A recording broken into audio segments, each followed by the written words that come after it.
I came with the concept for the new Wu-Tang album. It's called The Better Tomorrow.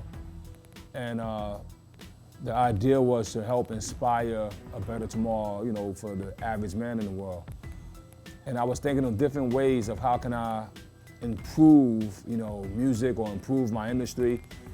And I came across a group of young men who had a company called Boombotics.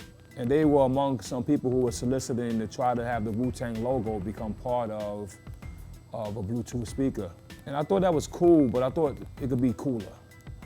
And as I thought about our music industry, how kids no longer get a chance to go to record stores to buy vinyl or CDs, and they gotta download their music, I tried to figure out what would be a great way to have somebody get the music in their hand and make it more personal. And so I came with the idea to stick this music inside the speaker. And the guys at Boombotics, they loved that idea, and they worked very hard to make the deadline. When you think about this new album, right, what I strived to do was to create a sound that was Wu-Tang, but yet original. I realized after making a few movies in Hollywood and composing and learning music theory, the Wu-Tang sound was a certain progression of notes that I would always sample when I dug for records. I also noticed that a lot of records that I dug for was songs from either, the High Records collection or from the Stax Records collection. And a lot of this music came out of the South from Memphis. And also we got songs from Philadelphia when you think about Delphonics.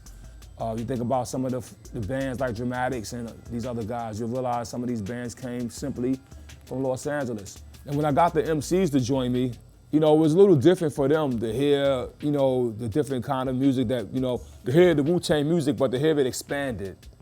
Not just the 2-bar loop, 4-bar loop. Not just you rap on that beat and that's gonna be the beat for the whole song, but no, your part's gonna go to here, it's gonna change to that, and it's gonna change to that. And it took a while for them to absorb it. But I recall being at Raekwon's studio when I kind of had the skeleton of the album and I played it to him. And he said, "Oh, now I see your vision because it's more orchestrated. It's like it's different. What you're doing is different, but it's good different." That's what got him on board, I think, was when he had a chance to hear the sonics of what I was doing. And even though it wasn't the same thing he was doing every day, or what everybody in hip hop is doing every day, it still had its freshness. It still had that sound that could qualify itself to be something great. On this particular album, the whole entire Wu-Tang Clan participated. We have a song on this album that's called The Preacher's Daughter. When I bought the concept in, I was like, well, there was a famous song made by Dusty Springfield called, Son of a Preacher Man. And I was like, well, let's take that concept and apply it to women. Each one of you guys could choose any kind of girl you want, but I need a dirty one, I need a clean one. I need one that's confused, and they all could be the preacher's daughters. And I remember Meth was like, nah, I'm not doing that one, it's corny. You know what I mean? But when he finished his lyric and he got on there, he killed it, yo. And I love what he's saying. He's saying, she's the preacher's daughter and her mother and father don't want them dating. But she's grown, and she got the right to choose who sits on her throne. I mean, I'm the king, she's the queen, and she's even right when I'm wrong. And and forget about her parents, they both get along, you know what I mean?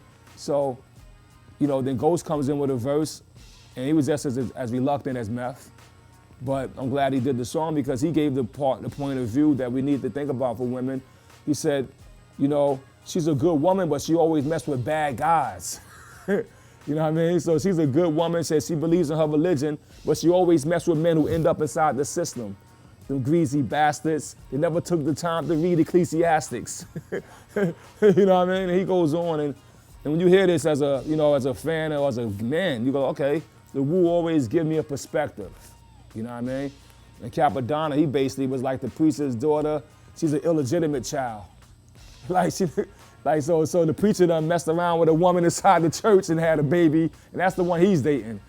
So these kind of concepts that Wu-Tang, attacked on this album, I think is good. We got another song that's called, the title track is called The Better Tomorrow. Where you hear Method Man talking about, reparations and talking about, how we all struggling, no matter what your race, creed, or color, or your religion is, we're all being oppressed here in this country, and it's time to get out of it. And then my favorite verse on that song, though, is Raekwon's verse. And the reason why is because we know Raekwon for his drug tales and all the street crime that he puts in his song. But he actually said a very uplifting, positive lyric. And he actually touched upon, you know, what's going on in Ferguson. You know, he touched upon, you know, just the whole police brutality, what we're struggling as black men and Latin men in this country, and even white men now. I mean, it's not confined to color, it's just confined to power. And throughout this album, you'll hear this kind of energy. Ghostface got a lyric that's incredible. Master Killer has a song, it's called Miracle. And what makes this song special is that it starts off very dark, you know what I mean? And the singer is asking us, he said, if a miracle could save us from the travesty that we become. If a million suns would stand as one, we will overcome. If everybody comes together, then we can overcome. And after the guy sings all that beautiful lyric, that comes in with, it's still a cold world. The other day I had to bury my homegirl. Like, he just goes on, for goodness sake. Plus a man couldn't make it to the wake because he got locked up, hit with 3 to 8. And he goes on, you know, then Master Killer comes in with the Godfather saga, like a scene from Martin Scorsese, outside the opera. And he's describing, you know, a bad drug trade that happens. And he knew it was a bad drug deal because of the way the guy shook his hand. And then Raekwon comes in and finishes the story. And he talks about, okay, yeah, the guy, it was a bad drug deal, but it was my man. I brought him to the table, and I'm gonna take care of this. And Raekwon ends up saying, you know, the guy ends up dead, floating down the falls of Niagara. But then Ghost comes in like, yo, nah, man. All that violence, all the shit that's going on in this world, we don't need none of that. Ebola, beheadings in Syria, the planet Earth, my place of birth, but through time, things gotten worse. He said, dear God, it's been a minute since I cried out, since my mama died. His mom's passed away while we was making this album. And he's like, since my mama died, I haven't wilded out. You know, we need a miracle. You know what I mean? The food and drug, you know, it just goes on, man. And I think when the fans get this album, you know, they'll get that lyrical content that Wu provides them. You know, Wu-Tang is so unpredictable, but the people that's inside the office, they are working on a tour and working on some big things for the guys so they can have a better tomorrow. You know, a better tomorrow comes from not just economics, you know what I mean?